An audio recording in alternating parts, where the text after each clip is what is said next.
What's up, guys? Max was here sitting down with Declan Cronin going over mechanics from a bull paint through a couple years ago. So let's dive right into this. First thing I thought of when I watched this video play at full speed, here's a clip. First thing that came to my mind was tempo and pace. Now, long lever guy, obviously can take a little bit longer, but when you break it down, it comes out to about 25.5, 26 frames from peak leg lift to ball release. Now, not bad at all. You're going to see a lot of your high level throwers being like 20 to 23 frame range. Now let's break it down slow-mo and see where he kind of adds a couple of those extra frames and some inefficient movements here. So the first thing we're going to talk about is the coin term drift, and it's really the initial movement off the mound.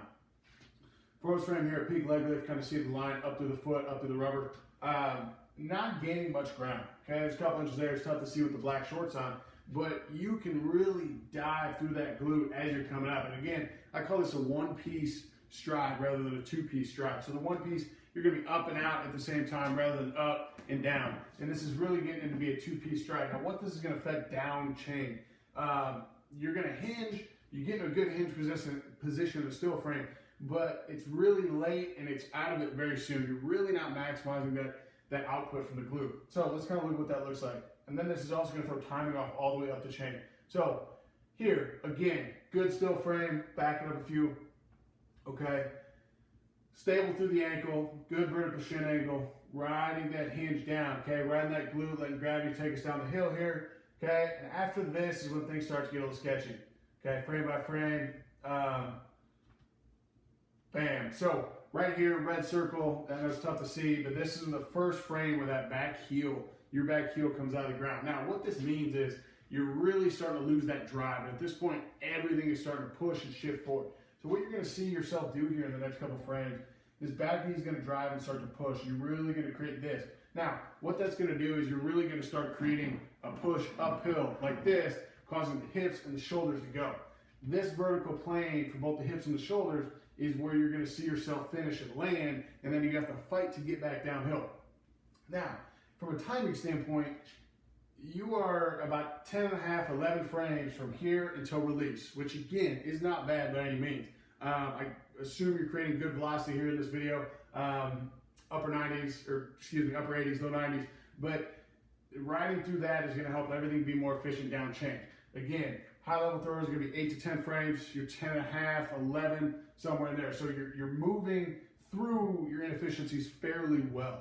Now, looking here, we're going to pause once we get to first foot touch, when that heel comes down. A couple things I want to point out. As I mentioned, you're driving up through the toe, okay, really using this back knee to drive up and out, and not, you're out of the glute, right? That's been gone for a couple frames now. Once we're down, again, hips and shoulders, you're still working uphill. And what that's going to cause in later scenes is you're here and you really got to fight to get back down. You can watch me do it here. You're really going to have to yank that front side, which is going to lead to some really torso rotation. And also your hips aren't quite ready to go yet as you're moving through this. And so everything kind of comes through missed time.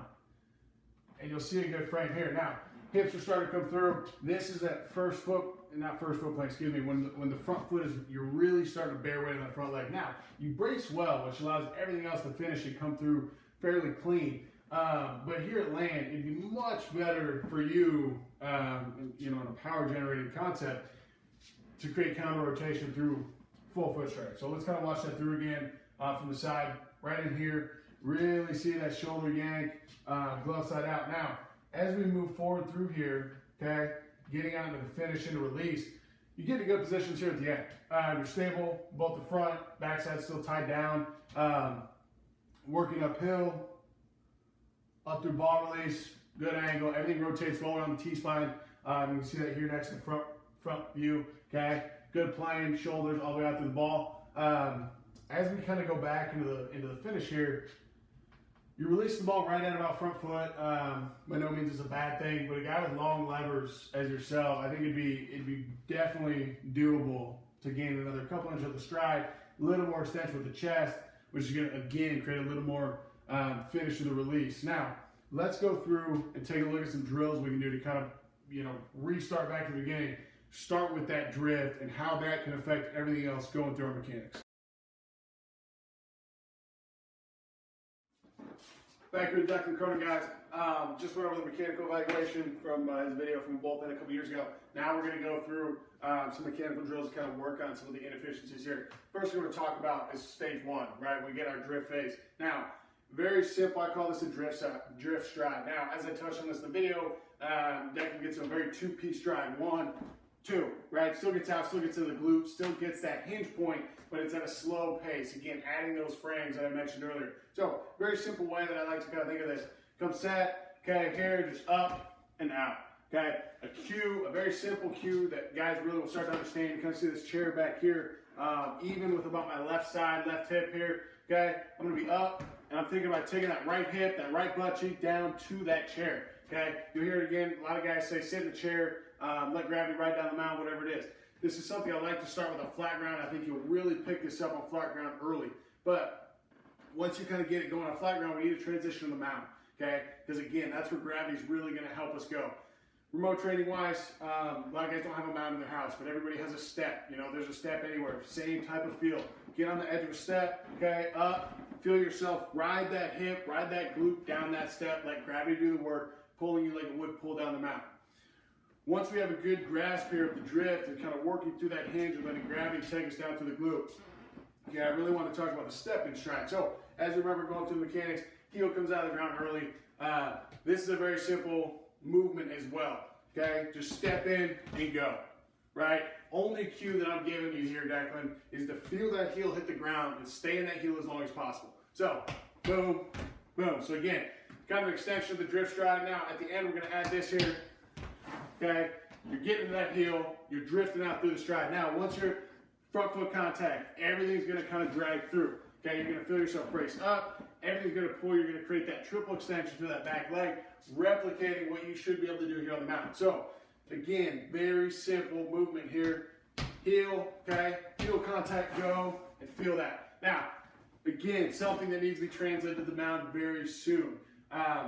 We pitch off the mound. That's where we make our bread and butter. That's where you're gonna have success. So, being able to get this learned on flat ground is a good thing. Take it to the mound as soon as possible, okay? Next step, I know remote training wise, we gotta tell guys to use what they have. Right now, this is all I have for a stick. So this constraint is going to allow us to do a couple different things, both with the drift stride and the stepping stride. Going through the video, remember the shoulders that land pretty uphill, and we get very early with early torso rotation. Okay, so what this stick is going to do is give us shoulder awareness. Now, first thing you want to see, start, okay, nice even plane, boom, separate the hips from the shoulders, okay, make them work independently. After that, we're going to work back through the first 2 drills, just adding the stick constraint. Okay, so again, drift stride, boom. Okay, now in the video, you're more like this, working uphill. Okay, so what I want to see here, very simple, boom. Stay more of an even plane, create a little bit of counter rotation. I'm going to show the camera here. Okay, showing that left scat to the camera, going to home plate. What that's going to allow us to do, create that counter rotation, then you can feel the hips go through a little bit. Okay, boom, let everything snap. Now, adding this to the step and stride, very similar. Okay, bam, here, feel those hips, okay, feel everything kind of work. Again, get this off the mound because working, especially with those shoulder planes, working with the early torso rotation off a mound is really going to help advance that feel much sooner. All these things should be done off a mound in a pre-throwing, especially a pre-bullpen, pre-live day. And even if it's not a live day, even if it's not a mound day, you can do these throws without throwing. So these are a couple of drills I think would really help you out, Declan. As we kind of transition through these movement patterns, I'd like to catch up and see where you are.